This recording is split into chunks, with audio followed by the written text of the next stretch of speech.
Hello everyone, exam वारी में आप सभी का स्वागत है। दोस्तों, जैसे आप सभी को पता है कि हम लोग बीपीएससी द्वारा पूछे गए प्रीवियस ईयर प्रश्नों को कर रहे हैं।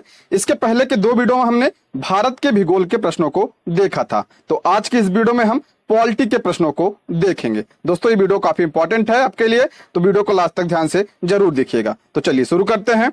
आज का पहला प्रश्न है, संविधान को 26 जनवरी के दिन लागू करने का निर्णय इसलिए किया गया क्योंकि। इसका राइट आंसर हो जाएगा ऑप्शन ए। कांग्रेस ने इस तिथि को 1930 में स्वतंत्रता दिवस के रूप में मनाया था, इसलिए 26 जनवरी के दिन हमारा संविधान लागू हो गया था। अब इसके बारे में हम डिटेल देखते हैं। भारतीय राष्ट्रीय कांग्रेस के लाहौर अधिवेशन, जो दिसंबर 1929 में पूर्ण स्वराज की घोषणा की गई थी। लाहौर अधिवेशन कब हुआ था? 1929 में, और इसमें क्या हुआ था? पूर्ण स्वराज की घोषणा की गई थी, तथा 26 जनवरी 1930 को स्वतंत्रता दिवस के रूप में मनाए जाने का संकल्प लिया गया था। किसमें? जो लाहौर अधिवेशन हुआ था 1929 के। अच्छा, इसकी अध्यक्षता किसने की थी? तो जवाहरलाल नेहरू ने इसकी अध्यक्षता की थी। ये भी पूछा जाता है, इसको भी ध्यान रखिएगा। इसमें क्या संकल्प लिया गया? 26 जनवरी 1930 को स्वतंत्रता दिवस के रूप में मनाए जाने का इसमें संकल्प लिया गया, और आजादी के पूर्व तक 26 जनवरी को स्वतंत्रता दिवस के रूप में मनाया जा रहा, परंतु 15 अगस्त 1947 को हमारा भारत क्या हो गया? स्वतंत्र हो गया। तब से 15 अगस्त क्या मनाया जाता था? स्वतंत्रता दिवस मनाया जाता था।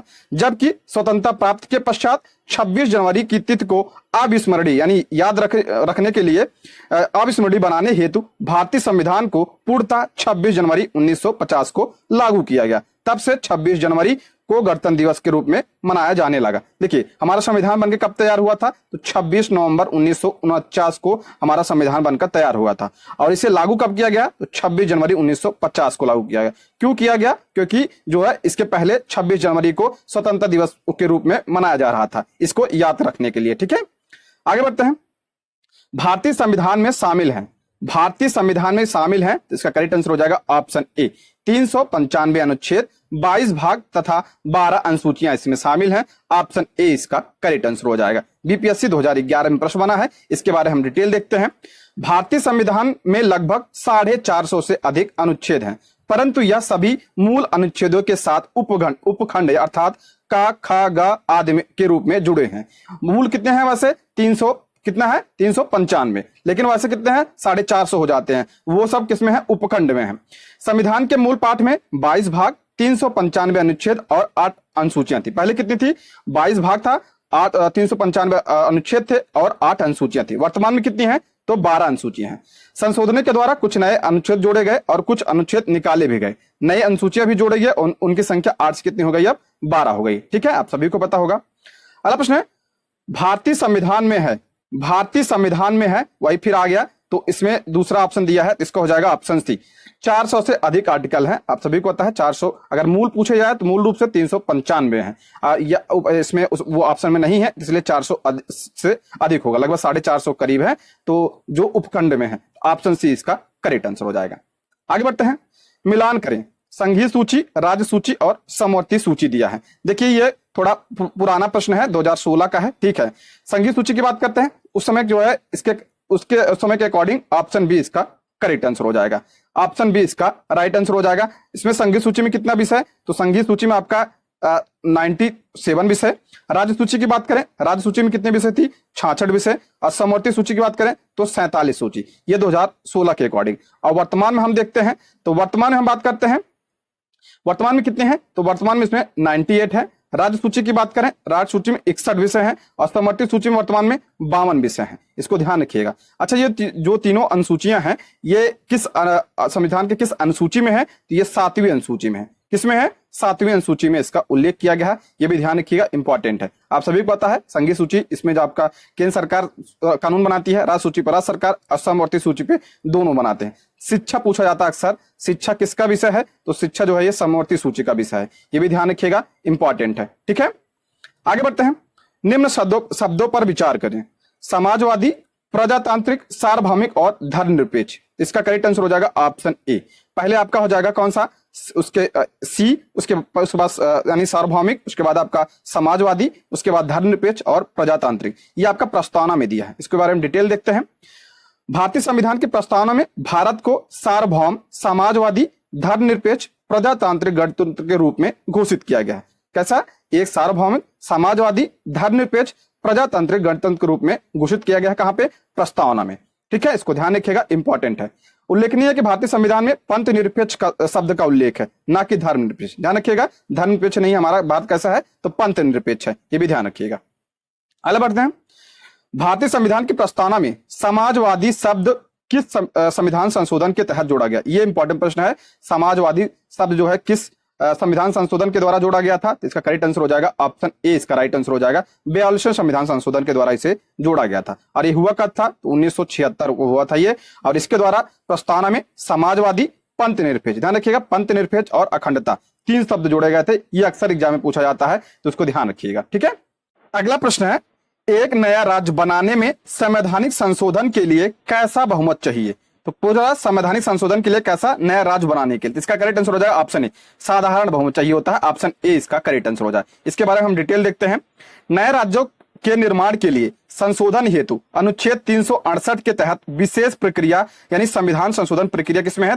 368 ये नहीं अपनाई जाती है। राज्यों के निर्माण के लिए जो संवैधानिक संशोधन प्रक्रिया है ये नहीं अपनाई जाती है। संसद साधारण बहुमत से नए राज्यों का निर्माण करती है। किससे? साधारण बहुमत से संसद नए राज्यों का निर्माण करती है, ध्यान रखिए पॉइंट। तथा संविधान के अनुच्छेद 4(2) के अनुसार इस प्रकार की विधि अनुच्छेद 368 के प्रयोजन के लिए संविधान का संशोधन नहीं समझी जाती। जो ये होता है ये संविधान संशोधन नहीं समझा जाता है जो राज्यों का निर्माण होता है, तो इसलिए यही कर रहा है। ठीक है, ऑप्शन ए इसका करेक्ट आंसर, साधारण बहुमत से संसद क्या होती है? नए राज्यों का निर्माण करती है। अगला प्रश्न है, उन मौलिक अधिकारों का चयन करें जो भारतीय नागरिकों को प्राप्त हैं परंतु गैर नागरिकों को नहीं। ये इंपॉर्टेंट प्रश्न है। कह रहा उन मौलिक अधिकारों को चयन करें जो भारतीय नागरिकों को प्राप्त हैं परंतु गैर नागरिकों को नहीं प्राप्त है। तो इसका करेक्ट आंसर हो जाएगा आपका ऑप्शन ए।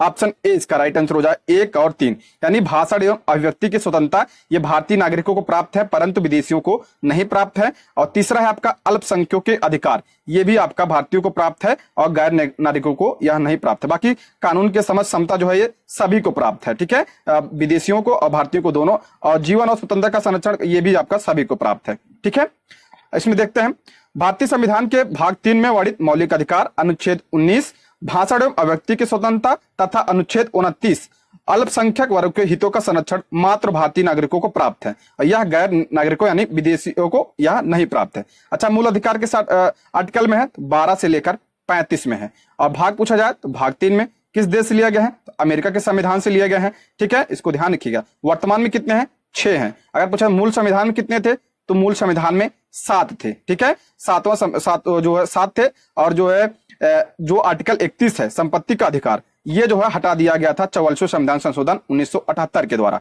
मैं कई बार बता चुका हूं कई सारे प्रैक्टिस सेट में। आगे बढ़ते हैं।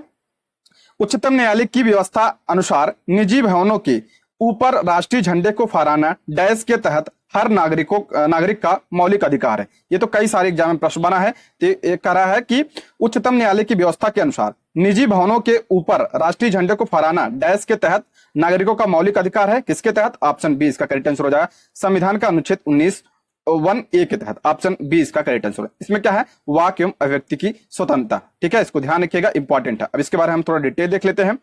उच्चतम न्यायालय की व्यवस्था के अनुसार निजी भवनों के ऊपर राष्ट्रीय झंडे को फहराना संविधान के अनुच्छेद 19(1)(a) के तहत हर नागरिक का क्या है? मौलिक अधिकार है। आगे बढ़ते हैं। भारतीय संविधान में संशोधन करके शिक्षा का अधिकार कब जोड़ा गया? ये भी बहुत इंपॉर्टेंट प्रश्न है। शिक्षा का अधिकार कब जोड़ा गया? तो इसका करेक्ट आंसर हो जाएगा ऑप्शन ए इसका करेक्ट आंसर हो जाएगा 1 अप्रैल 2010। ऑप्शन क्या हो जाएगा? ए इसका करेक्ट आंसर हो जाएगा। देखिए 86वें संविधान संशोधन 2002 के द्वारा ये बहुत इंपॉर्टेंट है। संविधान संशोधन 86वां संविधान संशोधन 2002 के द्वारा संविधान के भाग 3 में अनुच्छेद 21 का जोड़ा गया, जिसके अनुसार 6 से 14 वर्ष की आयु के सभी बालकों को निःशुल्क और अनिवार्य शिक्षा की व्यवस्था करेगा। इस अनुक्रम में शिक्षा का अधिकार अधिनियम 2009 संसद द्वारा पारित किया गया, जो 1 अप्रैल 2010 को लागू किया। इसलिए इसका ऑप्शन होगा ऑप्शन ए इसका करेक्ट आंसर 1 अप्रैल 2010। देखिए अगर पूछा जाए किस संविधान संशोधन के द्वारा शिक्षा का अधिकार का मूल अधिकार बनाया गया, तो 86वें संविधान संशोधन 2002 के तहत किस आर्टिकल में शामिल किया गया है? 21A में शामिल किया गया है। ठीक है, और इसके जो संबंधित इसको लागू करने के लिए जो एक्ट आया कब आया था? संविधान इसमें आपका शिक्षा का अधिकार अधिनियम आया था 2009 में, जिसे आप आरटी एक्ट कहते हैं, आया था 2009 में। और इसे लागू कब किया गया था? 1 अप्रैल 2010 को। ये डेट भी ध्यान रखिएगा, डायरेक्ट प्रश्न बनता है इससे। ठीक है, आगे बढ़ते हैं। निम्न में से कौन सा एक मानव अधिकार भारतीय संविधान के अंतर्गत मौलिक अधिकार भी है? कह रहा है निम्न में कौन सा मानव अधिकार भारतीय संविधान के अंतर्गत मौलिक अधिकार। ये डाउट में प्रश्न था, इसके बारे में हम डिटेल देखते हैं तब क्लियर होगा। ठीक है, भारतीय संविधान के अनुच्छेद 19(1)(a) का के अनुसार सभी नागरिकों को वाक स्वतंत्र और अभिव्यक्ति स्वतंत्रता का अधिकार प्राप्त है, सूचना का अधिकार प्राप्त है। सूचना का अधिकार अभिव्यक्ति के अधिकार में निहित है, अतः मूल अधिकार है। इसके साथ ही सूचना का अधिकार मानव अधिकार भी है। शिक्षा का अधिकार 86वें संविधान संशोधन अधिनियम द्वारा मूल अधिकार है। इस प्रकार ए और सी दोनों सही है। ठीक है, ए और इसमें आपका दोनों सही होना चाहिए।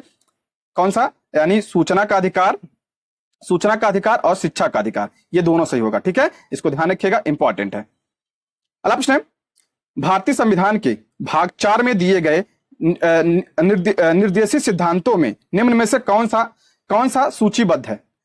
यानी भाग 4 में क्या है आपका? नीति निर्देशक सिद्धांत है, इसमें कह रहा कौन सा सूचीबद्ध है? तो इसका करेक्ट आंसर हो जाएगा आपका ऑप्शन बी। ऑप्शन बी इसका करेक्ट आंसर हो जाएगा। 1 और 2, 1 और 2, यानी समान कार्य के लिए समान वेतन, ये आपका क्या है? नीति निर्देशक सिद्धांत है, यानी डीपीएसपी है। समान नागरिक संहिता किसमें है? आर्टिकल 44 में है, ये भी आपका क्या है? नीति निर्देशक सिद्धांत है। छोटे परिवार का मानदंड ये नहीं है। प्राथमिक स्तर पर मातृभाषा में प्रयोग जो है ये भी नहीं है। तो इसके बारे में डिटेल देखते हैं, आगे बढ़ते हैं। इसमें देखते हैं डिटेल में। भारतीय संविधान के भाग 4 में दिए गए निर्देशक सिद्धांतों में अनुच्छेद 39(घ) में समान कार्य के लिए समान वेतन, ये ध्यान रखिएगा। 39(घ) में क्या है? समान कार्य के लिए समान वेतन। और आर्टिकल 44 में क्या है? नागरिकों के लिए समान नागरिक संहिता है। जबकि अनुच्छेद 350(क) में क्या है? प्राथमिक स्तर पर मातृभाषा में शिक्षा देने का निर्देश किसमें है? आर्टिकल 350(क) में। ये पूछा जाता है, प्राथमिक स्तर मातृभाषा में शिक्षा, आर्टिकल 350(a) में। और हालांकि यह भाग 4 में भी यह लिखित नहीं है, इसका प्रभाव भी नीति निर्देशक तत्व है, परंतु यह राज्य द्वारा बाध्यकारी नहीं है। ठीक है, इसलिए जो है इसका करेक्ट आंसर हो जाएगा आपका ऑप्शन बी, इसका राइट आंसर हो जाएगा। आगे बढ़ते हैं।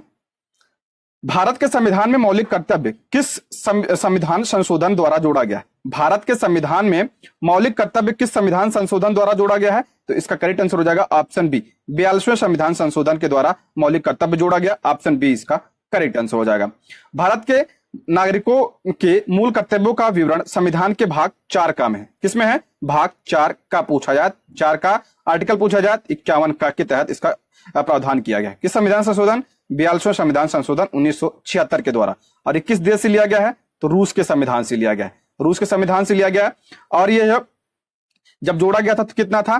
तो 10 था। वर्तमान में कितने हैं? वर्तमान में 11 क्या है हमारे मूल कर्तव्य हैं। 11वां मूल कर्तव्य 86वें संविधान संशोधन 2002 के तहत जोड़ा गया। ठीक है, इसको ध्यान रखिएगा, काफी इंपॉर्टेंट है। और पूछा जाता है ये किसकी समिति की सिफारिश पर आया था? तो स्वर्ण सिंह, सरदार स्वर्ण सिंह की समिति की सिफारिश पर इसके लाया गया था। ये सब ध्यान रखिएगा, इंपॉर्टेंट पॉइंट्स हैं, अक्सर प्रश्न बनते हैं इससे। अगला प्रश्न है, भारत के राष्ट्रपति अपनी शक्तियों का प्रयोग करते हैं।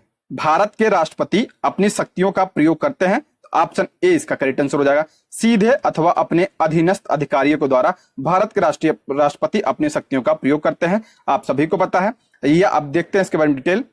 भारतीय संविधान के अनुसार भारत का एक राष्ट्रपति होगा। किस आर्टिकल में कहा गया? आर्टिकल 52, ध्यान रखिएगा, जिसमें संघ की कार्यपालिका निहित होगी और इसका प्रयोग इस संविधान अनुसार स्वयं या अपने अधीनस्थ अधिकारी के द्वारा राष्ट्रपति करेगा। ये किस आर्टिकल में कहा था? आर्टिकल 53(1) में कहा गया। ये ध्यान रखिएगा, 53(a) में कहा गया ये कि जो है संघ की कार्यपालिका निहित होगी किसमें? राष्ट्रपति में, और इसका प्रयोग संविधान अनुसार स्वयं या अपने अधीनस्थ अधिकारियों के द्वारा करेगा राष्ट्रपति। आर्टिकल 53 में। पद पूछा जाए आर्टिकल 52 में। ठीक है, ये सब ध्यान रखिएगा। अगला प्रश्न है, यदि राष्ट्रपति एवं उपराष्ट्रपति का पद खाली हो तो भारत के राष्ट्रपति के पद पर कौन होता है? यदि राष्ट्रपति एवं उपराष्ट्रपति का पद खाली हो तो भारत के राष्ट्रपति के पद पर कौन होता है? तो इसका करेक्ट आंसर हो जाएगा ऑप्शन बी, भारत का मुख्य न्यायाधीश होता है। ऑप्शन बी इसका करेक्ट आंसर हो जाएगा।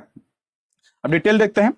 अनुच्छेद 65 के अनुसार, किसके अनुसार? 65 के अनुसार, यदि मृत्यु, त्याग अथवा हटाए जाने की स्थिति में राष्ट्रपति का पद रिक्त हो तो पद का कार्यभार उपराष्ट्रपति संभालेगा। यदि किन्हीं कारणों से उपराष्ट्रपति भी उपलब्ध नहीं है तो उच्चतम न्यायालय का मुख्य न्यायाधीश या उसके ना रहने पे उसी न्यायालय का वरिष्ठतम न्यायाधीश। देखिए, अगर राष्ट्रपति ना हो तो उपराष्ट्रपति, और उपराष्ट्रपति ना हो तो मुख्य न्यायाधीश, मुख्य न्यायाधीश ना हो तो जो वरिष्ठतम न्यायाधीश होता है वो। ठीक है, राष्ट्रपति के कृत्यों को को संपादित करेगा किसके तहत? तो राष्ट्रपति अधिकार अधिनियम 1969 में कहा गया है। इसको ध्यान रखिएगा, इंपॉर्टेंट है।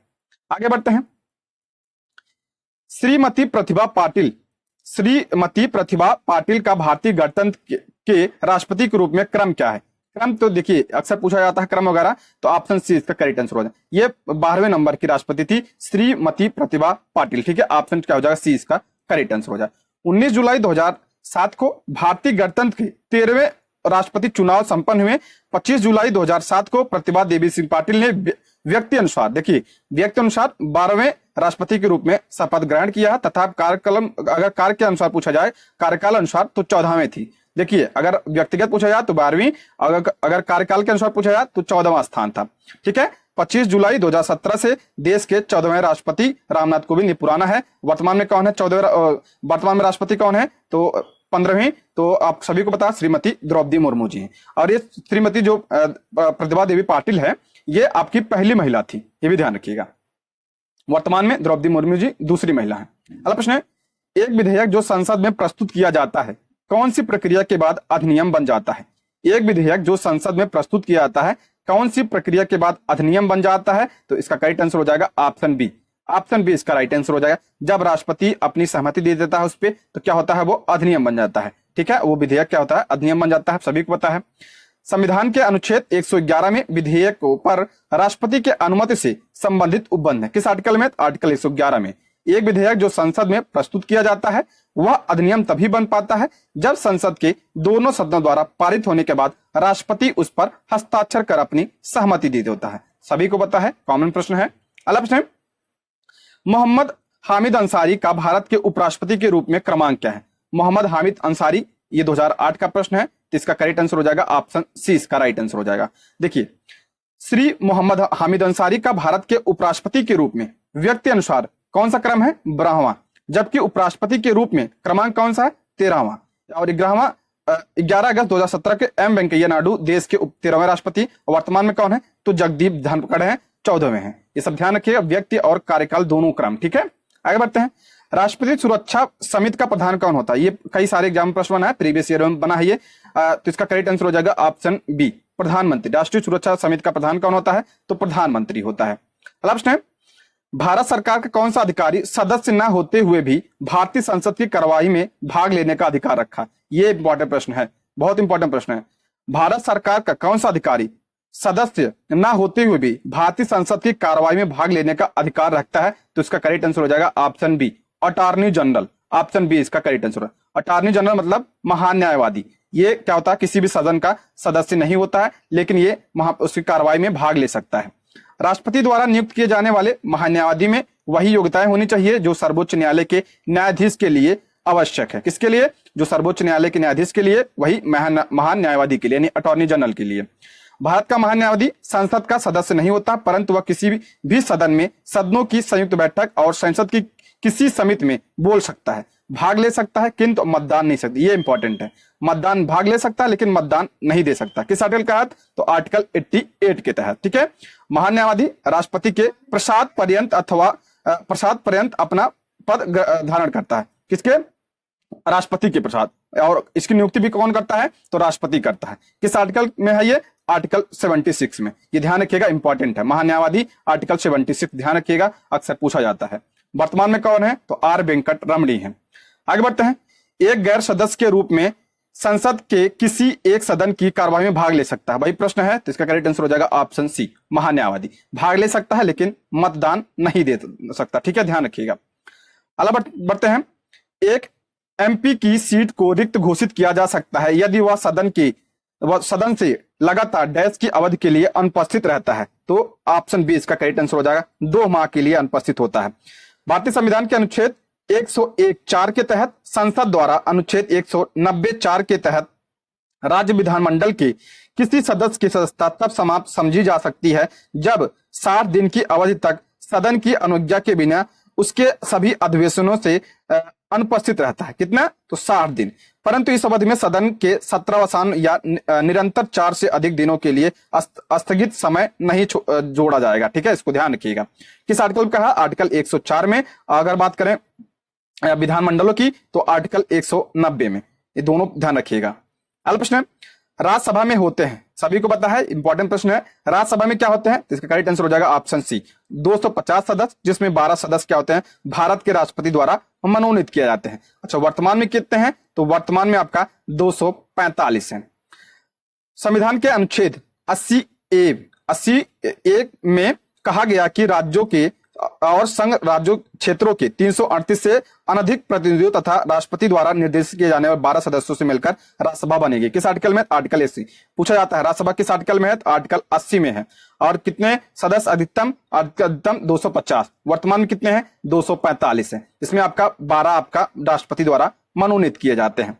अगला प्रश्न है, हमारे संविधान के अनुसार राज्यसभा का कार्यकाल, सभी को पता है, इंपॉर्टेंट प्रश्न है, हमारे संविधान के अनुसार राज्यसभा का कार्यकाल, तो ऑप्शन डी इसका करेक्ट आंसर हो जाएगा। समाप्त होने का विषय नहीं है, ऑप्शन डी इसका करेक्ट आंसर हो जाएगा। इसके बारे में हम डिटेल देखते हैं। अनुच्छेद 83 के अनुसार, 83(1) के अनुसार राज्यसभा का विघटन नहीं होगा। ध्यान रखिएगा, राज्यसभा कैसा सदन है? तो ये आपका अस्थायी सदन है, इसका विघटन नहीं किया सकता है, अर्थात अस्थायी सदन है। इसके 1/3 सदस्य प्रत्येक 2 वर्ष की समाप्ति के बाद क्या होते हैं? सेवानिवृत्त हो जाते हैं, यानी रिटायर हो जाते हैं। इस प्रकार राज्यसभा के सदस्यों का कार्यकाल कितना होता है? तो सदस्यों का कार्य 6 वर्ष होता है। ठीक है, ध्यान रखिए, दोनों में अंतर है। अगर राज्यसभा का कार्यकाल पूछा जाए तो यह अस्थायी सदन है, इसे भंग नहीं किया सकता है, लेकिन अगर पूछा जाए सदस्यों का कार्यकाल तो आपका 6 वर्ष। ठीक है, सदन पूछे तो अस्थायी, सदस्य पूछे तो 6 वर्ष, दोनों ध्यान रखिएगा। अगला प्रश्न, किस सभा का अध्यक्ष उसका सदस्य नहीं होता? ये भी इंपॉर्टेंट है, किस सभा का अध्यक्ष उसका सदस्य नहीं होता है? इसका करेक्ट आंसर हो जाएगा ऑप्शन ए, राज्यसभा का जो अध्यक्ष होता है यानी उपराष्ट्रपति, वो क्या होता है? उसका सदस्य नहीं होता है। राज्यसभा का पदेन सभापति उपराष्ट्रपति होता है और वह राज्यसभा का सदस्य नहीं होता, परंतु उसका निर्वाचन संसद के दोनों सदनों के सदस्यों के द्वारा होता है। संविधान के अनुच्छेद 89(a), अनुच्छेद 64 के अनुसार वह राज्यसभा का पदेन सभापति होता है। ये आर्टिकल ध्यान रखिए, आर्टिकल 64। ठीक है, इसमें कहा गया राज्यसभा का पदेन सभापति कौन होगा? तो उपराष्ट्रपति होगा। ये इंपॉर्टेंट है, ध्यान रखिएगा। अगला प्रश्न है, राज्यसभा का पदेन अध्यक्ष कौन होता है? ऑप्शन बी, उपराष्ट्रपति होता है। देखिए, ये प्रश्न अक्सर रिपीट होते हैं, कॉमन प्रश्न है तो अक्सर पूछे जाते हैं। अगला, निम्नलिखित कथनों में से कौन सा सही नहीं है? निम्नलिखित कथनों में से कौन सा सही नहीं है? करा धन संपत्ति के मामले में राज्यसभा शक्तिहीन है, धन संपत्ति के मामले में राज्यसभा शक्तिहीन है, धन विधेयक की शुरुआत राज्यसभा में होती है, लोकसभा द्वारा पारित किए जाने के बाद राज्यसभा को 14 दिन के भीतर विधेयकों को पारित करना होता है। और अगला कह रहा है, राज्यसभा किसी धन विधेयक को पारित कर सकती है अथवा कतिपय सिफारिश के साथ उसे लोकसभा में लौटा सकती है। इसमें क्या पूछ रहा है? निम्नलिखित में कौन सा सही नहीं है? ठीक है, ऑप्शन बी इसका करेक्ट आंसर हो जाएगा। धन विधेयक की शुरुआत राज्यसभा में नहीं होती है, धन विधेयक की शुरुआत आप किस में होती है? आपका लोकसभा में होती है। राष्ट्रपति की सिफारिश पर धन विधेयक को लोकसभा में पेश किया जाता है। इंपॉर्टेंट है, इसको ध्यान रखिएगा। धन विधेयक के मामले में राज्यसभा शक्तिविहीन है, सही बात है। लोकसभा द्वारा पारित किए जाने के बाद राज्यसभा को 14 दिन के भीतर विधेयकों को पारित करना होता है। और अगला कह रहा है, राज्यसभा किसी धन विधेयक को पारित कर सकती है अथवा कतिपय सिफारिश के साथ उसे लोकसभा को लौटा सकती है। ये इंपॉर्टेंट है, इसके बारे में थोड़ा डिटेल देख लेते हैं। अनुच्छेद 109 के अनुसार धन विधेयक राज्यसभा में पुनः स्थापित नहीं किया जाता। साथ ही अनुच्छेद 109(2) में कहा गया कि राज्यसभा को 14 दिन की अवधि में पारित करना होगा। धन विधेयक को 14 दिन, ध्यान रखिए, पूछा जाता है। देखिए, अगर धन विधेयक की बात करें, किस आर्टिकल में है परिभाषा इसकी? आर्टिकल 110 में है। और इसे कहां पेश किया जाता है? तो लोकसभा में पेश किया जाता है, लोकसभा में पेश किया जाता है। और इसमें जो है राज्यसभा की शक्ति इसमें इस पर धन विधेयक पर सीमित है, 14 दिन के लिए ही रख सकती है। ठीक है, बाकी इसमें कुछ संशोधन नहीं कर सकती, बस सिफारिश कर सकती है। और इसके माने या ना माने ये आपका लोकसभा के ऊपर होती है, बस इतना ध्यान रखिए बस। ठीक है, आगे बढ़ते हैं। धन विधेयक पेश किया जाता है, धन विधेयक पेश किया जाता है केवल लोकसभा में राष्ट्रपति की सिफारिश पर। अच्छा, कोई विधेयक धन विधेयक होगा, इसका निर्णय कौन करता है? तो जो लोकसभा का अध्यक्ष होता है वो निर्णय करता है। ये भी ध्यान रखिएगा, डायरेक्ट प्रश्न बनता है, पूछा जाता है। अल्लाह, लेखन दान बना है, तो लेखन दान ऑप्शन सी इसका करेक्ट आंसर हो जाएगा। बजट पारित लंबित होने का कारण निधि आवंटन हेतु बना है, ऑप्शन सी इसका करेक्ट आंसर होगा। इसके बारे में हम डिटेल देखते हैं। अगला प्रश्न है, विनियोग विधेयक के पारित होने के बाद ही समेकित कोष से कोई रकम निकाली जा सकती है, किंतु यदि सरकार के वित्तीय वर्ष के अंत में बदलाव आए और नए सरकार विनियोग विधेयक तुरंत नहीं ला पाए, यानी विनियोग विधेयक तुरंत नहीं ला पाए या किसी अन्य कारण से विनियोग विधेयक के पारित होने के पहले ही रुपयों की आवश्यकता हो, तो अनुच्छेद 116 के तहत लोकसभा अनुदान पारित कर सकती है। देखिए, किस आर्टिकल में कहा? आर्टिकल 116 में। ठीक है, इंपॉर्टेंट है, इसको ध्यान रखिएगा। अनुच्छेद 116 के में यह व्यवस्था है कि यदि आकस्मिक परिस्थितियों में सरकार को बहुत अधिक धन की आवश्यकता हो, जैसे युद्ध के समय, तो संसद सकल राशि की स्वीकृति दे सकती है। इसे अनुदान कहते हैं। इस आर्टिकल में, आर्टिकल 116 में। या ये जो लेखा अनुदान का पारित किया जाता है, जब जैसे कभी बजट नहीं आ पाता है तो क्या होता है, उसके पहले अगर धन की आवश्यकता होती है तो आपका लेखा अनुदान पारित किया जाता है। इंपॉर्टेंट है, इसको ध्यान रखिएगा। ठीक है, आगे बढ़ते हैं। लोक लेखा समिति अपनी रिपोर्ट प्रस्तुत करती है। ये तो बहुत इंपॉर्टेंट प्रश्न है। लोक लेखा समिति अपनी रिपोर्ट, ऑप्शन बी, लोकसभा के स्पीकर को प्रस्तुत करती है। ऑप्शन बी इसका करेक्ट आंसर हो जाएगा। लोक लेखा समिति द्वारा अपनी रिपोर्ट लोकसभा स्पीकर को प्रस्तुत की जाती है। लोकसभा समिति लोक व्ययों पर नियंत्रण रखने वाली एक संसदीय समिति है। किस पर? लोक व्ययों पर यानी व्यय पर नियंत्रण रखने वाली एक संसदीय समिति है, जिसमें आपका 22 सदस्य होते हैं, जिसमें आप 15 लोकसभा से और 7 इसमें आपका राज्यसभा से होते हैं। ये पूछा जाता है, इसको ध्यान रखिएगा। ठीक है, इसके बारे में और देख लेते हैं। इसका उद्देश्य क्या होता है? इसका उद्देश्य लोक व्यय के दुरुपयोग एवं अनियमितताओं को सदन के समक्ष उजागर करना होता है। यह लोक प्राधिकारियों के विरुद्ध कार्रवाई की भी सिफारिश कर सकता है, जो व्यय के दुरुपयोग हेतु उत्तरदायी पाए जाते हैं। समिति नियंत्रक एवं महालेखा परीक्षक की रिपोर्ट के आधार मानकर लोक व्यय का प्रतिरक्षण करती है। सामान्यतः विपक्ष के लोकसभा सदस्य को इसका अध्यक्ष नियुक्त किए जाने की प्रथा है। देखिए, इसका जो अध्यक्ष कौन होता है, तो लोकसभा सदस्य को, इसका जो विपक्ष का लोकसभा सदस्य होता है उसका अध्यक्ष इसका नियुक्त किया जाता है। लोक लेखा समिति के अध्यक्ष की नियुक्ति लोकसभा के अध्यक्ष के द्वारा की जाती है। ये भी ध्यान रखिएगा, ये प्रश्न बन जाता है कभी कभी। दोस्तों, यदि आप हमारे चैनल पर नए हैं तो प्लीज चैनल को सब्सक्राइब करें, और अगर आपको वीडियो पसंद आती है तो लाइक, शेयर और कमेंट भी करें। इसी तरह हम सारे सब्जेक्ट का करेंगे प्रीवियस ईयर प्रश्न, तो आप चैनल को सब्सक्राइब जरूर कर लीजिएगा। और अगर आपने भारत के भूगोल का प्रश्नों को नहीं देखा है तो चैनल पर जाके देख सकते हैं, करा दिया मैंने। आगे बढ़ते हैं। निम्नलिखित कथनों में से कौन सा कथन सही नहीं है? नहीं पूछ रहा है, करा सर्वोच्च न्यायालय का गठन 1950 में हुआ, यानी सुप्रीम कोर्ट, सही है। सर्वोच्च न्यायालय देश की उच्चतम अदालत है जिसमें अपील की जा सकती है, सही है, यानी अपीली न्यायालय है। अगला कह रहा है, उच्चतम न्यायालय कोर्ट मार्शल को छोड़कर अन्य किसी भी उच्च न्यायालय या अदालतों की सुनवाई कर सकता है, तो यही गलत हो जाएगा। ऑप्शन सी इसका करेक्ट आंसर हो जाएगा। सशस्त्र सेना न्यायाधिकरण अधिनियम 2007 के प्रावधान के अनुसार कोर्ट मार्शल की अपील सर्वोच्च न्यायालय में की जा सकती है। ठीक है, ध्यान रखिएगा, ऑप्शन सी इसका करेक्ट आंसर हो जाएगा। अगला प्रश्न है, राज्य सरकार का कार्यकारी यानी अध्यक्ष संवैधानिक प्रमुख कौन होता है? राज्य सरकार का अध्यक्ष, कार्यकारी अध्यक्ष कौन होता है? तो ऑप्शन बी, राज्यपाल होता है। अगर यही पूछे सरकार का यानी केंद्र कौन होता है, तो राष्ट्रपति होता है। आप सभी को पता है, देखिए प्रश्न रिपीट हुआ कई बार। संविधान के अनुच्छेद 154 आर्टिकल, ये सब ध्यान रखिएगा, आर्टिकल 154 के अनुसार राज्य की कार्यपालिका शक्ति किसमें होती है? राज्यपाल में निहित होगी, जिसका प्रयोग वह इस संविधान के अनुसार स्वयं या अपने अधीनस्थ अधिकारियों के द्वारा करेगा। आर्टिकल 154 के तहत कौन? राज्यपाल। अगला प्रश्न है, एक उच्च न्यायालय का न्यायाधीश अपना त्यागपत्र संबोधित करता है। उच्च न्यायालय का न्यायाधीश, तो ऑप्शन क्या हो जाएगा? ए इसका करेक्ट आंसर हो जाएगा। राष्ट्रपति को क्या करता है? अपना त्यागपत्र संबोधित करता है। उच्च न्यायालय के न्यायाधीश यानी हाईकोर्ट के न्यायाधीश अपने पद की शपथ लेने के बाद 62 वर्ष की आयु तक अपने पद पर कार्य रहता है। कितने वर्ष तक? 62 वर्ष तक। इससे पूर्व वह राष्ट्रपति को संबोधित अपने हस्ताक्षर युक्त पत्र द्वारा अपना त्यागपत्र दे सकता है। 217 आर्टिकल के तहत 1 का के तहत, साथ ही उसे सिद्ध कदाचार या असमर्थता के आधार पर संसद के दोनों सदनों द्वारा अलग अलग अपने कुल बहुमत से जो उपस्थित एवं मतदान करने वाले सदस्यों को 2/3 द्वारा पारित प्रस्ताव से राष्ट्रपति द्वारा पद मुक्त किया जा सकता है। या तो देखिए क्या होता है, 62 वर्ष की आयु अपना क्या होता है पूरी कर ले, तब हो जाता है। या जो है वह स्वयं क्या करे, राष्ट्रपति को क्या करे, अपना त्यागपत्र दे दे। या जब कोई कदाचार करे तो सिद्ध हो जाता है, तो संसद के दोनों सदनों द्वारा अलग अलग अपने कुल बहुमत से जो उपस्थित एवं मतदान करने वाले सदस्यों को 2/3 बहुमत से जो प्रस्ताव पारित किया जाता है, तो वो उसके हटाया जा सकता है राष्ट्रपति द्वारा। ये प्रक्रियाएं हैं। अगला है, भारत में चलित न्यायालय यानी मोबाइल कोड का मानस पुत्र है। भारत में चलित न्यायालय के मानस पुत्र, इसका करेक्ट आंसर हो जाएगा option C, doctor APJ Abdul Kalam. Option क्या हो जाएगा? सी इसका करेक्ट आंसर हो जाएगा। 4 अगस्त 2007 को हरियाणा के मेवात जिले में स्थित पुनहावा में देश की पहली मोबाइल सघन अदालत का उद्घाटन किया गया। कहां पे? हरियाणा में। इसका शुभारंभ भारत के तत्कालीन मुख्य न्यायाधीश KG बालकृष्णन ने किया। इसका उद्देश्य सुदूर एवं पिछड़े इलाकों तक न्यायिक व्यवस्था का लाभ पहुंचाना। इस प्रकार के न्यायालयों की परिकल्पना सर्वप्रथम भूतपूर्व राष्ट्रपति डॉक्टर APJ अब्दुल कलाम ने की थी, इसलिए इन्हें मानस पुत्र। ऑप्शन क्या हो जाएगा? सी इसका करेक्ट आंसर हो जाएगा। अगला प्रश्न, किस अनुच्छेद के अनुसार भारत के राष्ट्रपति द्वारा राष्ट्रीय आपातकाल की घोषणा की जाती है? इंपॉर्टेंट प्रश्न है, अक्सर पूछा जाता है। राष्ट्रीय आपातकाल किसमें है? आर्टिकल, ऑप्शन ए इसका करेक्ट आंसर हो जाएगा, आर्टिकल 352 में है। देखिए इसके बारे में हम डिटेल देखते हैं, इसको ध्यान से सुनिएगा आप लोग।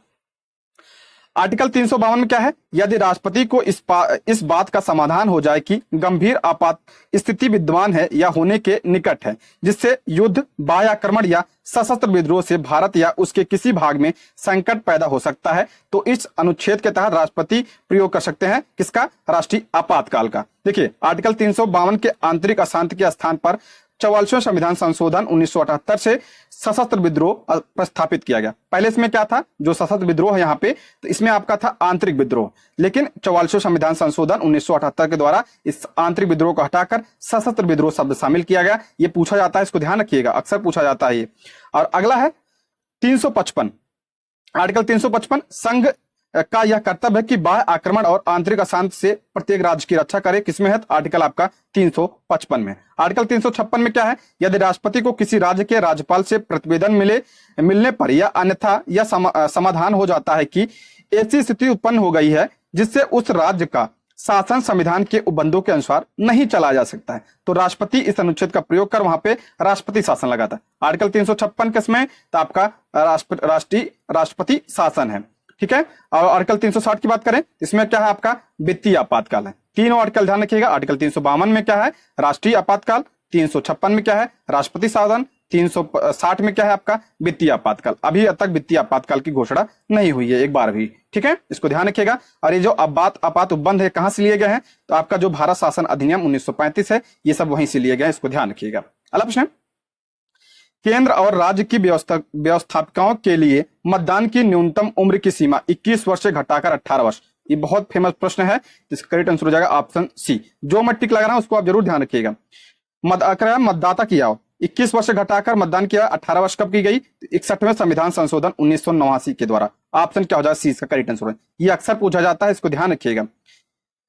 61वें संविधान संशोधन 1988 द्वारा मताधिकार की आयु को 21 वर्ष से घटाकर 18 वर्ष किया गया था, जो 28 मार्च 1989 को प्रभावी हुआ। नवयुवकों द्वारा 18 वर्ष की आयु पर मतदान का अधिकार पहली बार इसका प्रयोग कब हुआ? तो नवंबर 1989 में, 9वीं लोकसभा में। ये भी ध्यान रखिएगा।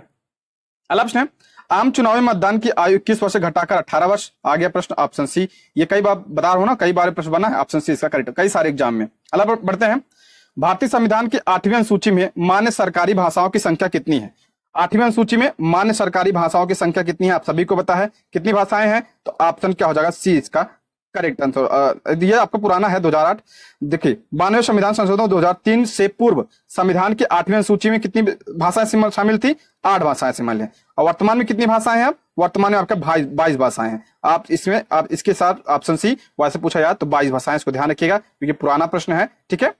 आगे बढ़ते हैं, सीडीपी एवं एनईएस के पुनर्गठन के लिए 1957 में एनडीसी द्वारा स्थापित समिति का नाम बताइए जिससे ग्रामीण स्थानीय सरकार की त्रिस्तरीय प्रणाली का सुझाव दिया। ग्रामीण स्थानीय सरकार की त्रिस्तरीय प्रणाली का सुझाव किसने? सभी को पता, ऑप्शन ए बलवंत राय मेहता समिति ने दिया था। बस इतना ध्यान रखिएगा, ऑप्शन सी इसका करेक्ट आंसर हो जाएगा। वर्ष 1952 में प्रारंभ सामुदायिक विकास कार्यक्रम यानी सीडीपी और वर्ष 1953 में प्रारंभ राष्ट्रीय विस्तार योजना यानी एनईएस के पुनर्गठन के लिए राष्ट्रीय विकास परिषद द्वारा बलवंत राय मेहता समिति का गठन किया गया। कब? 1957। बस इनका ध्यान रखिएगा। त्रिस्तरीय अगर बात करें त्रिस्तरीय तो आपका पंचायत तो बलवंत राय मेहता समिति। अगला प्रश्न, निम्नलिखित विशेषताओं में से केंद्रीय शासन व्यवस्था के लिए कौन सा सही नहीं है? केंद्रीय शासन व्यवस्था के लिए कौन सा सही नहीं पूछ रहा है, इसका करेक्ट आंसर हो जाएगा ऑप्शन सी, बड़े देशों के लिए आदर्श। ऑप्शन सी इसका करेक्ट है। इसके बारे में हम डिटेल देखते हैं। अगला प्रश्न, ठीक है, डिटेल देखते हैं। केंद्रीय शासन व्यवस्था में सर्वोच्च सत्ता केंद्रीय प्राधिकार और उसकी विभिन्न अनुषंगी इकाइयों के बीच बढ़ जाती है। आमतौर पर संघीय व्यवस्था में 2 स्तर पर सरकारें होती हैं, एक केंद्र सरकार, दूसरी राज्य सरकार। अलग अलग स्तर की सरकारें एक ही नागरिक समूह पर शासन करती है, परंतु कानून बनाने, कर वसूलने और प्रशासन में उनका अपना अपना अधिकार क्षेत्र होता है। अतः केंद्रीय शासन व्यवस्था में त्वरित निर्णय, लचीलापन एवं कानून की एक रूपता परिचायक है, परंतु छोटे देशों के लिए आदर्श व्यवस्था होती है, ना कि बड़े देशों के लिए, ठीक है। इसलिए इसका ऑप्शन क्या हो जाएगा? ऑप्शन सी इसका करेक्ट आंसर हो जाएगा, ठीक है। आप बड़े देशों के लिए यह आदर्श नहीं है। अगला प्रश्न है, विकेंद्रीय प्रणाली की सिफारिश किसने की है? विकेंद्रीय प्रणाली की सिफारिश, तो ऑप्शन क्या हो जाएगा, सी इसका करेक्ट आंसर हो जाएगा बलवंत राय मेहता समिति, यानी शक्तियों का बंटवारा।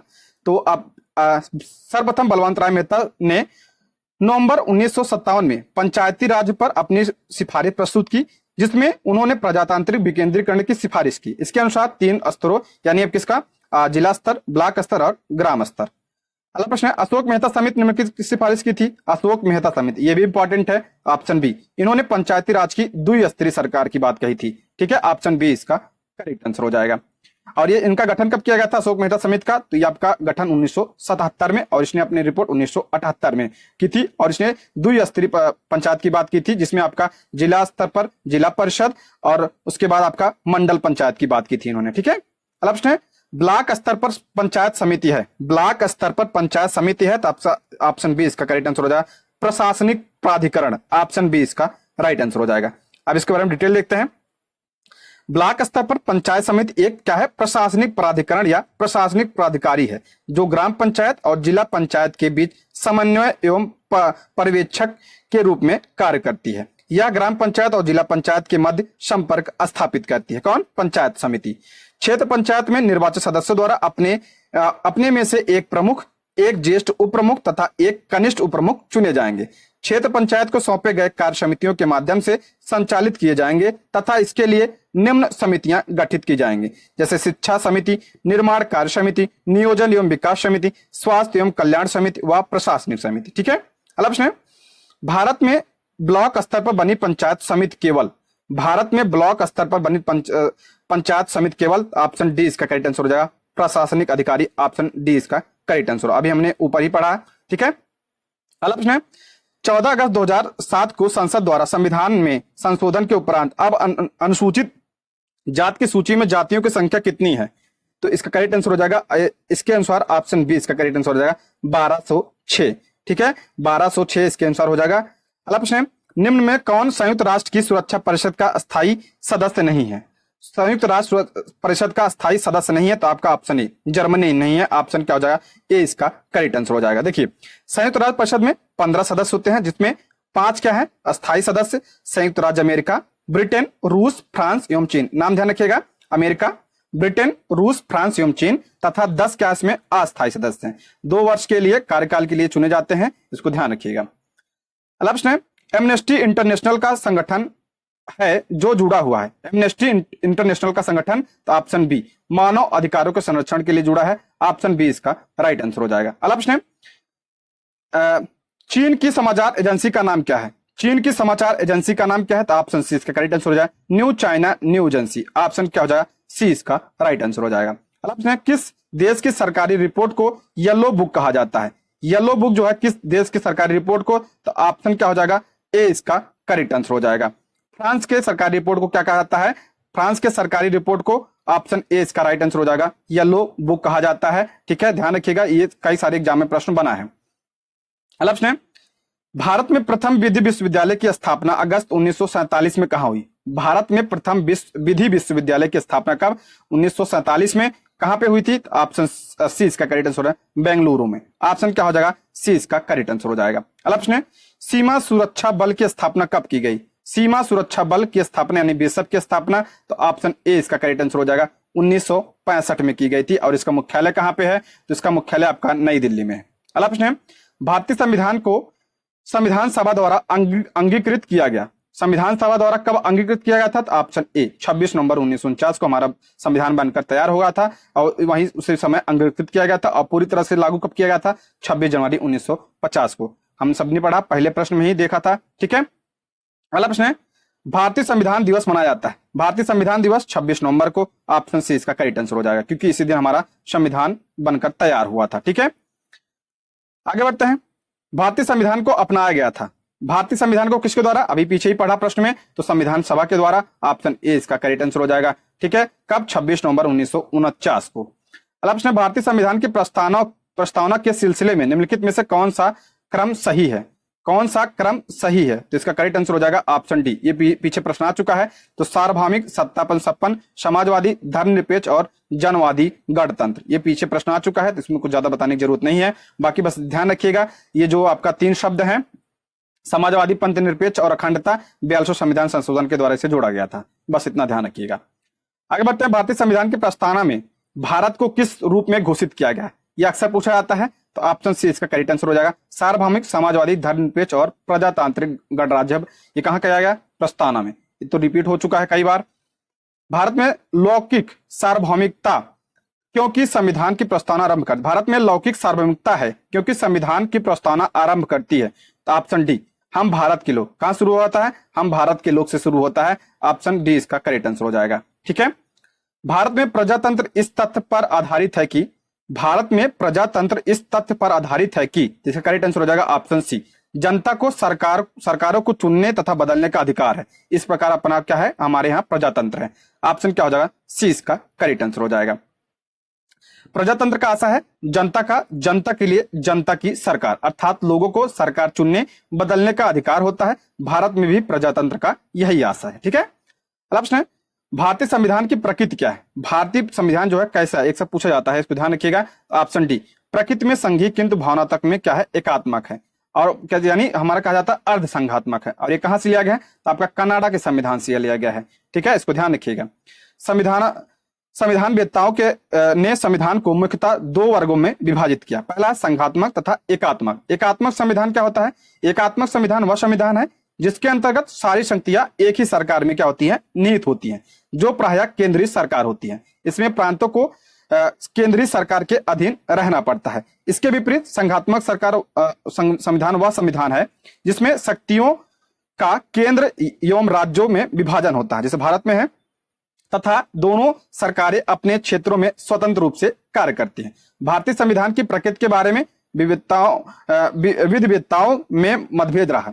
संविधान निर्माताओं के अनुसार भारतीय संविधान संघात्मक संविधान है, किंतु प्रोफेसर जेनिंग को भारतीय संविधान को संघात्मक मानने में आपत्ति है। इसलिए भारत को क्या कहता है? अर्ध संघात्मक कहा जाता है। ठीक है। प्रोफेसर वेयर ने उसे अर्ध संघीय, देखिए अर्ध संघीय संविधान अथवा एक एकात्मक संविधान जिसमें संघात्मक तत्व सहायक रूप में है कहा है। जेनिंग के अनुसार भारतीय संविधान में केंद्रीकरण की सशक्त प्रवृत्ति है। अतः उपयोग विश्लेषण हम कह सकते हैं कि भारतीय संविधान न तो विशुद्ध संघात्मक है और ना ही विशुद्ध एकात्मक है, बल्कि प्रकृति में संघीय किंतु भावना में क्या है? भावना में एकात्मक है। बस इतना ध्यान रखिएगा, बाकी और सब इतना ध्यान रखने की जरूरत नहीं है। आगे बढ़ते हैं। भारतीय संविधान की 10वीं अनुसूची का संबंध है। भारतीय संविधान की 10वीं अनुसूची का संबंध इंपॉर्टेंट है। ये ऑप्शन डी, दल बदल का विरोधी कानून है। इसमें ऑप्शन क्या हो जाएगा? डी इसका राइट आंसर हो जाएगा। और इसे कब जोड़ा गया? इसे 92वें संविधान संशोधन 1985 के द्वारा इसे जोड़ा गया, ये भी ध्यान रखिएगा। अच्छा, 9वीं अनुसूची में क्या है? तो 9वीं अनुसूची आपका जो है पहले संविधान संशोधन के द्वारा जोड़ी गई थी। इसमें भूमि सुधार संबंधी प्रावधान है। अब भूमि सुधार के अंतर्गत आता है, आ गया प्रश्न, ऑप्शन सी इसका करेक्ट आंसर। भूमि सुधार जो है तो यह राज्यों के अंतर्गत है। ऑप्शन क्या हो जाएगा? सी इसका करेक्ट आंसर हो जाएगा। अब भारतीय नागरिकता नहीं प्राप्त की जा सकती है। भारतीय नागरिकता नहीं प्राप्त की जा सकती है, तो ऑप्शन डी इसका राइट आंसर हो जाएगा। भारतीय बैंक में धन जमा करने से भारत की नागरिकता नहीं प्राप्त की जा सकती है। और किसके द्वारा प्राप्त की जा सकती है? तो आपका भारतीय नागरिकता अधिनियम 1955 द्वारा भारतीय नागरिकता निम्नलिखित तरीके से प्राप्त की जाती है। जन्म द्वारा, देशीकरण द्वारा, किसी भूभाग के सम्मेलन द्वारा, रजिस्ट्री द्वारा। ठीक है। धन जमा करने से नागरिकता नहीं प्राप्त होती। अच्छा, नागरिकता जो है कैसी नागरिकता भारत में? एकल नागरिकता है। एकल नागरिकता कहां से ली गई है? तो आपका ब्रिटेन के संविधान से लिया गया है। ब्रिटेन के संविधान से लिया गया, ये भी ध्यान रखिएगा। और आर्टिकल पूछे थे 5 से 11। प्रश्न, नागरिकता संशोधन कानून कब पारित किया गया? नागरिकता संशोधन कानून कब पारित किया गया? तो इसका करेक्ट आंसर हो जाएगा आपका ऑप्शन बी, 11 दिसंबर 2019 को नागरिकता संशोधन कार्य पारित किया गया। 11 दिसंबर 2019 को। ऑप्शन क्या हो जाएगा? बी इसका करेक्ट आंसर हो जाएगा। इसके बारे में देख लेते हैं। नागरिकता संशोधन विधेयक 2019 में लोकसभा में 9 दिसंबर 2019 को प्रस्तुत किया गया एवं उसी तिथि को लोकसभा से पारित किया गया 11 दिसंबर 2019 को, या राज्यसभा द्वारा पारित किया गया।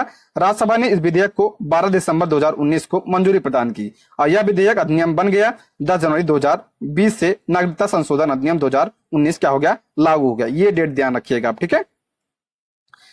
विधि का नियम या कानून का अधिराज्य का मतलब क्या होता है?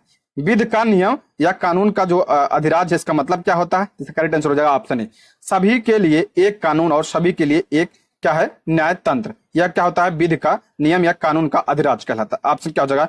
ए इसका करेक्ट आंसर हो जाएगा। इसके बारे में हम देखते हैं डिटेल। 2020 में प्रश्न बन चुका है ये, तो इसको ध्यान रखिएगा।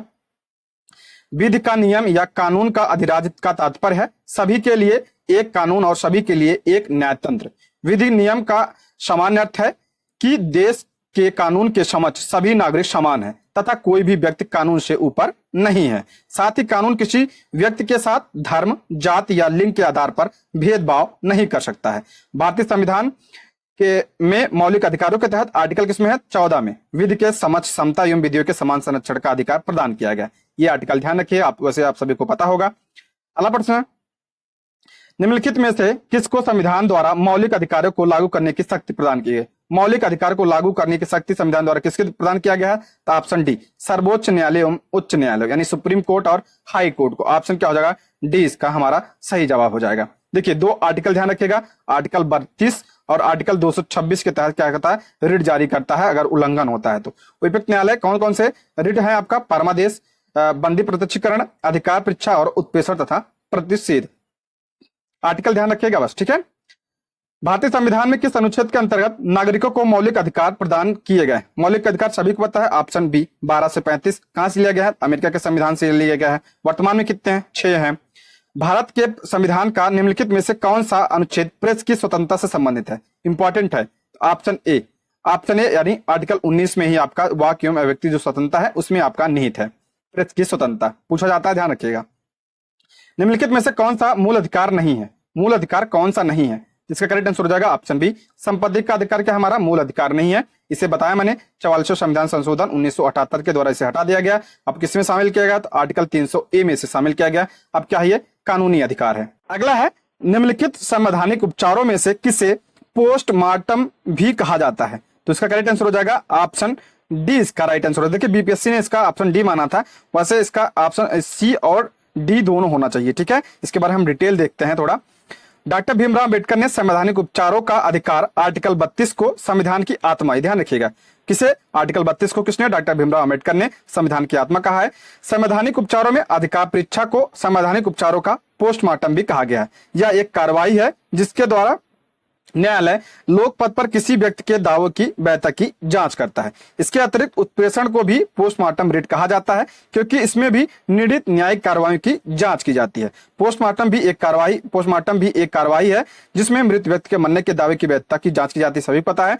इसलिए विकल्प ई सही है। यद्यपि बिहार लोक सेवा आयोग ने अपने प्रारंभिक उत्तर पत्रक में ऑप्शन डी को सही माना था, ठीक है। इसलिए प्रश्न, एक कल्याणकारी राज्य का आदर्श वर्णित है। एक कल्याणकारी राज्य ये पूछा जाता है तो किसमें है? तो ऑप्शन ए, राज्य के नीति निषेध तत्वों में कल्याणकारी राज्य की बात कही गई है। ऑप्शन क्या हो जाएगा? ए इसका करेक्ट आंसर हो जाएगा। बात करें अगर हम राज्य के नीति निषेध सिद्धांत की यानी डीपीएसपी के, तो किस भाग में है? तो भाग 4 में। कहां से लिया गया है? तो आयरलैंड के संविधान से लिया गया है और ये कल्याणकारी राज्य की बात करता है। और ये कहां से? आयरलैंड से। आर्टिकल की बात करें 36 से लेकर 51 में इसका उल्लेख किया गया, ये सब ध्यान रखिएगा। अगला प्रश्न है, भारत में निम्नलिखित में से किसके अंतर्गत पंचायती राज प्रणाली की व्यवस्था की गई है? किसके अंतर्गत पंचायती राज प्रणाली की व्यवस्था की गई है? ऑप्शन सी, राज्य के नीति निषेध सिद्धांत। ऑप्शन क्या हो जाएगा? सी इसका करेक्ट आंसर हो जाएगा। किस आर्टिकल में? तो आर्टिकल 40 में राज्य के ग्राम पंचायतों के संगठन का प्रावधान किया गया। ये आर्टिकल ध्यान रखिएगा, इंपॉर्टेंट है। ऑप्शन है, राज्य के नीति निषेध सिद्धांत किस प्रकार मौलिक अधिकार से भिन्न है? राज्य के नीति निषेध सिद्धांत किस प्रकार जो है मूल अधिकार से भिन्न है? तो ऑप्शन क्या हो जाएगा? इसका सी इसका करेक्ट आंसर हो जाएगा। नीति निषेध सिद्धांत प्रवर्तनीय नहीं है जबकि मौलिक अधिकार आपका अधिकार प्रवर्तनीय है। ऑप्शन क्या हो जाएगा? सी इसका करेक्ट आंसर हो जाएगा। इसके बारे में हम डिटेल देखते हैं।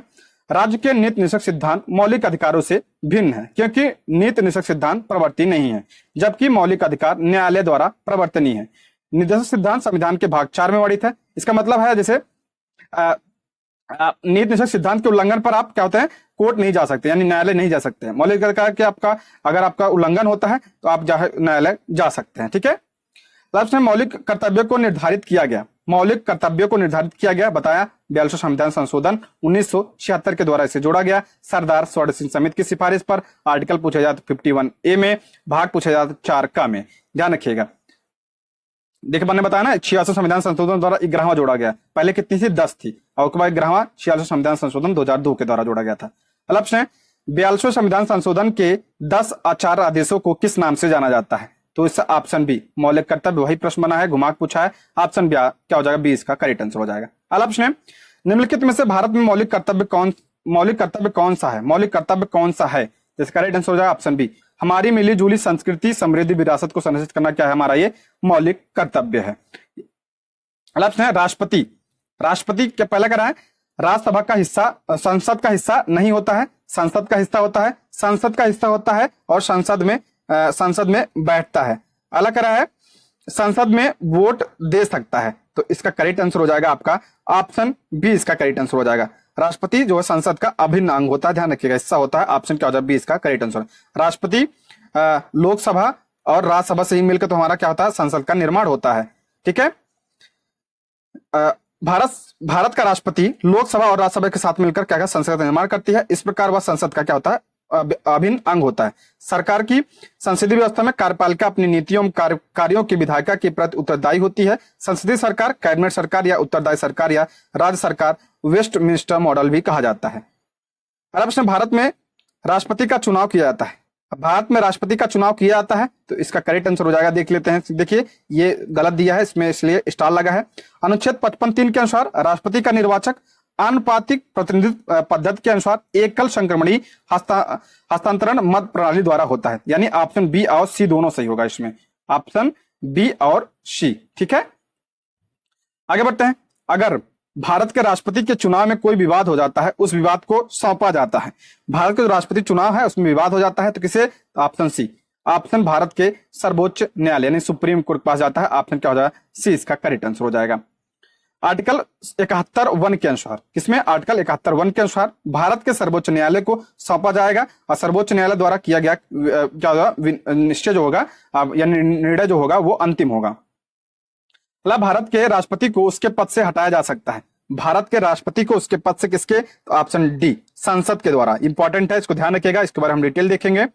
अनुच्छेद 56 के खंड 1 के उपखंड ख के अनुसार संविधान का अतिक्रमण करने पर राष्ट्रपति को आर्टिकल 61, ध्यान रखिएगा, आर्टिकल 61 में उपबंधित आर्टिकल 61 में क्या है आपका, राष्ट्रपति पर महाभियोग चलने की प्रक्रिया रीत से संसद द्वारा चलाए गए महाभियोग के माध्यम से उसे हटाया जा सकता है। किसके द्वारा, संसद के द्वारा। और ये महाभियोग जो है किसी भी सदन में लाया जा सकता है, बस 14 दिन पूर्व जो है नोटिस देना होता है राष्ट्रपति को।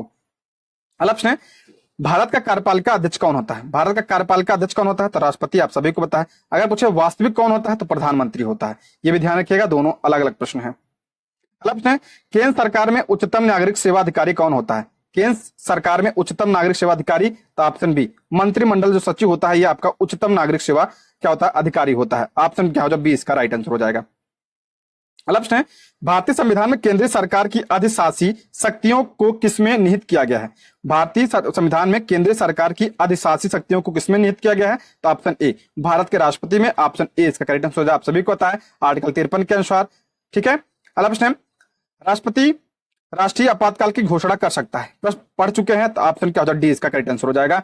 हथियारबंद विद्रोह के आधार पर, बाह्य आक्रमण के आधार पर, युद्ध के आधार पर। ऑप्शन क्या हो जाएगा डी, इसका करेक्ट आंसर। राष्ट्रीय आपातकाल किस आर्टिकल में, तो आर्टिकल 352 में, ध्यान रखिएगा। और ठीक है, पीछे हम इसके बारे में डिटेल पढ़ चुके हैं तो ज्यादा जरूरत नहीं है। प्रायः किसकी सलाह पर राज्य में राष्ट्रपति शासन लागू किया जाता है। इसकी सलाह पर राष्ट्रपति शासन लागू किया जाता है राज्य में, तो इसका करेक्ट आंसर हो जाएगा ऑप्शन सी। ये भी पढ़ चुके हैं पीछे हम, राज्यपाल। ऑप्शन क्या हो जाएगा सी, इसका करेक्ट आंसर। किस आर्टिकल के तहत, आर्टिकल 56 के तहत। ठीक है, अगला प्रश्न है, भारतीय संविधान भारत के राष्ट्रपति को अधिकार नहीं देता है। भारत के संविधान को कौन सा अधिकार नहीं देता है, किसको, भारतीय संविधान भारत के राष्ट्रपति को अधिकार नहीं देता है। कौन सा, तो ऑप्शन बी, राज्यों के मुख्यमंत्री की नियुक्ति। राज्यों के मुख्यमंत्री की नियुक्ति कौन करता है, सभी को पता है, राज्यपाल करता है। बाकी प्रधानमंत्री की नियुक्ति, रक्षा बलों का सर्वोच्च कमांडर कौन होता है, राष्ट्रपति होता है। देश के किसी भाग की आपातकाल स्थिति लागू करना है, सब कौन करता है, तो राष्ट्रपति करता है। राज्यपाल आर्टिकल 164 के अनुसार राज्यों के मुख्यमंत्री की नियुक्ति कौन करता है, तो राज्यपाल करता है। ये भी ध्यान रखिएगा, ऑप्शन बी इसका राइट आंसर हो जाएगा। अगला प्रश्न है, भारत के राष्ट्रपति को यह अधिकार नहीं प्राप्त है वह, भारत के राष्ट्रपति को वह अधिकार नहीं प्राप्त है, कौन सा, तो ऑप्शन बी, सर्वोच्च न्यायालय के न्यायाधीश को हटाने का अधिकार आपका किसके पास नहीं है, राष्ट्रपति के पास नहीं है। इसके बारे में डिटेल देखते हैं, समझते हैं। ऑप्शन बी इसका राइट आंसर हो जाएगा। आर्टिकल 124 के खंड 4 के अनुसार उच्चतम न्यायालय के किसी न्यायाधीश को उसके पद से तब तक नहीं हटाया जाएगा जब तक साबित कदाचार या असमर्थता के आधार पर इसे हटाए जाने के लिए संसद के प्रत्येक सदन द्वारा अपनी कुल सदस्य संख्या के बहुमत द्वारा तथा उपस्थित और मत देने वाले सदस्यों के कम से कम 2/3 बहुमत द्वारा समर्थित समावेदन राष्ट्रपति के समक्ष उसी सत्र में रखे जाने पर राष्ट्रपति ने उसे हटाने का आदेश नहीं दिया है। ये ध्यान रखिएगा, इंपॉर्टेंट है। ठीक है, आगे बढ़ते हैं। स्वतंत्र भारत के प्रथम राष्ट्रपति थे, सभी को पता है। ऑप्शन क्या हो जाएगा? सी इसका करेक्ट आंसर हो जाएगा। बिहार के थे, कौन थे? डॉक्टर राजेंद्र प्रसाद। अगला प्रश्न है, कौन सा कथन असत्य है? कौन सा कथन असत्य है? तो इसका करेक्ट आंसर हो जाएगा ऑप्शन सी, उपराष्ट्रपति का चुनाव भारत का राष्ट्रपति करता है। यही क्या आपका गलत है। बाकी राष्ट्रपति पद के लिए प्रत्याशी की कम से कम कितनी होनी चाहिए? 35 वर्ष, सही बात है। राष्ट्रपति राज्यसभा का सभापति होता है, सही है, आर्टिकल 64 के अनुसार। भारत में प्रथम राष्ट्रपति कौन थे? डॉक्टर राजेंद्र प्रसाद, सभी को पता है, कॉमन प्रश्न है। ऑप्शन क्या हो जाएगा? सी इसका करेक्ट आंसर हो जाएगा। संविधान के अनुच्छेद 66 के अनुसार उपराष्ट्रपति का निर्वाचन संसद के दोनों सदनों के सदस्यों द्वारा आनुपातिक प्रतिनिधित्व पद्धति के अनुसार एकल संक्रमणीय मत प्रणाली के द्वारा किया जाता है, आर्टिकल 66 के तहत। किसका? उपराष्ट्रपति का चुनाव। ठीक है, राज्यसभा का सभापति कौन होता है? सभी को पता है, ऑप्शन बी, उपराष्ट्रपति होता है, कई बार आ चुका है, आर्टिकल 64। भारत का प्रधानमंत्री मुख्य है, भारत का प्रधानमंत्री मुख्य है, तो ऑप्शन बी, केंद्रीय सरकार का। ऑप्शन क्या हो जाएगा? बी इसका करेक्ट आंसर हो जाएगा। आर्टिकल 74 के अनुसार राष्ट्रपति को सहायता और सलाह देने के लिए क्या होगी? मंत्रिपरिषद होगी। किसमें कहा गया? आर्टिकल 64 में, जिसका प्रधान कौन होगा? आपका प्रधानमंत्री होगा। हमारा संविधान मंत्रिमंडल प्रणाली को मान्यता देता है। इस प्रकार भारत का प्रधानमंत्री केंद्रीय सरकार का क्या होता है? प्रमुख होता है। प्रमुखता या लोकसभा में बहुमत वाले दल का नेता होता है। अनुच्छेद 78 के अनुसार प्रधानमंत्री का कर्तव्य होगा कि मंत्रिपरिषद के सभी विनिश्चय से राष्ट्रपति को संचित करे और जानकारी राष्ट्रपति मांगे वह दे। ठीक है, आगे बढ़ते हैं। संघीय मंत्रिपरिषद के मंत्री उत्तरदायी होते हैं। संघीय मंत्रिपरिषद के जो मंत्री होते हैं किसके प्रति उत्तरदायी होते हैं? इंपॉर्टेंट है ये, लोकसभा के पास। ऑप्शन क्या हो जाएगा? डी इसका करेक्ट आंसर हो जाएगा। किस आर्टिकल में कहा गया है? आर्टिकल 75 के अनुसार संघीय मंत्रिपरिषद के मंत्री राष्ट्रपति के प्रसाद पर्यंत क्या करते हैं? पद धारण करते हैं। अनुच्छेद 75(3) के अनुसार मंत्री सामूहिक रूप से लोकसभा के प्रति, अक्सर पूछा जाता है, इसको ध्यान रखिएगा, लोकसभा के प्रति क्या होता है? उत्तरदायी होता है। अगला प्रश्न, मंत्रिपरिषद उत्तरदायी होता है, वही प्रश्न फिर है, इसका करेक्ट आंसर हो जाएगा आपका यहाँ पे आपका लोकसभा होगा। ठीक है, पीछे हमने पढ़ा है। अगला है, देखिए, अगर देखा जाए कि राष्ट्रपति उत्तरदायी होता है तो आपका ठीक है, लोकसभा के प्रति होता है। भारतीय राजनीति व्यवस्था में कार्यपालिका डैश के अधीन रहकर कार्य करती है। भारतीय राजनीति व्यवस्था में कार्यपालिका डैश के अधीन रहकर, तो ऑप्शन बी, विधायिका के अंतर्गत। ऑप्शन क्या हो जाएगा? बी इसका करेक्ट आंसर हो जाएगा। सभी को पता है, भारत में संसदात्मक क्या है? शासन प्रणाली अपनाई गई है। भारतीय राजनीतिक व्यवस्था में कार्यपालिका विधायिका के अधीन रहकर कार्य करती है, क्योंकि राजनीतिक कार्यपालिका का गठन विधायिका के सदस्यों में से होता है और कार्यपालिका यानी मंत्रिपरिषद सामूहिक रूप से विधायिका यानी लोकसभा के क्या प्रति होती है? उत्तरदायी होती है। पीछे हमने पढ़ा है। अगला प्रश्न है, सरकार की संसदीय व्यवस्था के विषय में निम्नलिखित में से कौन सा वक्तव्य सही है? संसदीय व्यवस्था के विषय में कौन सा सही है? तो इसका करेक्ट आंसर हो जाएगा ऑप्शन ई, एक से अधिक। इसमें देख लेते हैं। शासन प्रणाली की सामान्यता दो पद्धतियां हैं, एक है आपका संसदीय, दूसरा है आपका अध्यक्षीय। संसदीय जैसे आपका ब्रिटेन में लागू है, भारत में लागू है। अध्यक्षीय जैसे आपका कहाँ पे आगे लिखा ही है, भारत में ग्रेट ब्रिटेन का अनुसरण करते हुए संसदीय शासन व्यवस्था को अपनाया गया है। संसदीय शासन व्यवस्था में व्यवस्थापिका के संसदीय कार्यपालिका क्या कहते हैं? गठन करते हैं। जो व्यवस्थापिका होते हैं वही कार्यपालिका का गठन करते हैं तथा कार्यपालिका व्यवस्थापिका के प्रति उत्तरदायी होता है। पीछे हमने पढ़ा है। संसदात्मक शासन प्रणाली में कार्यपालिका विधायिका द्वारा नियंत्रित होती है तथा राष्ट्रपति न्यायपालिका के प्रति क्या होता है? जवाबदेह नहीं होता है। तो ऑप्शन इसका करेक्ट आंसर हो जाए, एक से अधिक इसमें आपका सही है। अगला प्रश्न, भारत का प्रधानमंत्री किसके प्रति जवाबदेह है? तो आपका हो जाएगा लोकसभा। अभी हमने पीछे पढ़ा है, ऑप्शन क्या हो जाएगा? सी इसका करेक्ट आंसर हो जाएगा। अनुच्छेद 75(3) के अनुसार मंत्रिपरिषद सामूहिक रूप से किसके? लोकसभा के प्रति उत्तरदायी होती है। चूंकि प्रधानमंत्री क्या होता है? मंत्रिपरिषद का प्रमुख होता है, इसलिए वो भी लोकसभा के प्रति क्या होता है? उत्तरदायी होता है। अगला प्रश्न है, संविधान में मंत्रिमंडल शब्द का एक ही बार प्रयोग हुआ है, वह है? मंत्रिमंडल शब्द का प्रयोग एक ही बार हुआ, वह है कहां? ऑप्शन ए, आर्टिकल 352 में। ऑप्शन क्या हो जाएगा? ए इसका करेक्ट आंसर होगा। इसके बारे में हम देखते हैं। संविधान में मंत्रिमंडल शब्द का प्रयोग केवल एक बार अनुच्छेद 352 खंड 3 में किया गया। इसके अनुसार राष्ट्रपति आपातकाल की उद्घोषणा तभी कर सकेगा जब मंत्रिमंडल उसे लिखित रूप से संसूचित करे। किस आर्टिकल 352 में, इस आर्टिकल के हिसाब से। ठीक है, आगे बढ़ते हैं। भारत सरकार को कानूनी विषयों पर कौन परामर्श देता है? कानूनी विषयों पर कौन परामर्श देता है, सभी को पता है। Option A attorney general, option A इसका करेक्ट आंसर हो जाएगा, यानी महान्यायवादी। किस आर्टिकल में है? तो आर्टिकल 76 में है। और ये जो है सर्वोच्च क्या होता है? विधि अधिकारी होता है भारत का। ऑप्शन क्या हो जाएगा? ए इसका करेक्ट आंसर हो जाएगा। अगला प्रश्न है, भारत का महान्यायवादी किसके द्वारा नियुक्त किया जाता है? भारत का महान्यायवादी किसके द्वारा? ऑप्शन बी भारत के राष्ट्रपति के द्वारा। ऑप्शन बी इसका करेक्ट आंसर होगा, पीछे पढ़ चुके हैं। अगला प्रश्न है, कानूनी विषयों पर राज्य सरकार को कौन परामर्श देता है? कानूनी विषयों पर कौन देता है? तो राज्य सरकार की बात हो रही है यहाँ पे, तो आपका देता है आपका option B advocate general. Option यानी महाधिवक्ता जिसे कहते हैं, महाधिवक्ता आपका ये राज्य सरकार में होता है। महान्यायवादी किस में होता है आपका? ये आपका केंद्र सरकार में होता है। ठीक है, दोनों ध्यान रखिएगा, इंपॉर्टेंट है। और किस आर्टिकल में है ये? तो आर्टिकल 165 में। वह राज्यपाल के पश्चात पर्यंत धारण करेगा, आर्टिकल 165 में है ये आपका ध्यान रखिएगा, इंपॉर्टेंट है। अगला प्रश्न है, आजादी के बाद भाषा के आधार पर भारत के राज्यों का पुनर्गठन किस वर्ष हुआ था? आजादी के बाद भारत के भाषा के आधार पर राज्यों का पुनर्गठन किस वर्ष? इंपॉर्टेंट है, कई सारे बार बन चुका है कई सारे एग्जाम में। ऑप्शन सी इसका करेक्ट आंसर हो जाएगा 1956। ऑप्शन क्या हो जाएगा? सी इसका करेक्ट आंसर हो जाएगा। आजादी के बाद भारत में राज्य पुनर्गठन अधिनियम 1956 पारित किया गया, जिसमें भाषा के आधार पर राज्य पुनर्गठन का प्रावधान किया गया। अच्छा, राज्य पुनर्गठन आयोग के गठन कब किया गया था? 1953 में इसका गठन किया गया था। किसकी अध्यक्षता में? तो फजल अली की अध्यक्षता में, इसलिए इसे फजल अली आयोग भी कहा जाता है।